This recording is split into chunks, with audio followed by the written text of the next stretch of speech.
যে যেদিন 200 বছরের এই ইংরেজরা ভারতবর্ষ শাসন করেছিল, সেদিন সেই ইংরেজ তাড়ানোতে যাদের যাদের অবদান ছিল তার মধ্যে মুসলিম সম্প্রদায়ের অবদান কিন্তু অনস্বীকার্য, অস্বীকার করবার জায়গা নেই। কিন্তু সেদিন আপনারা আপনাদের নেতা তৎকালীন সাভারকার সেই ইংরেজদের কাছে মুচলেকা দিয়েছে, তাদের কাছে নতজানু হয়েছে।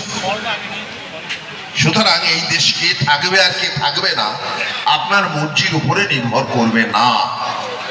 আমি মনে করি আমি নারায়ণ গোস্বামী ভারতবর্ষের এ মাটি, এ আকাশ, এ বাতাসে আমার যতটা অধিকার,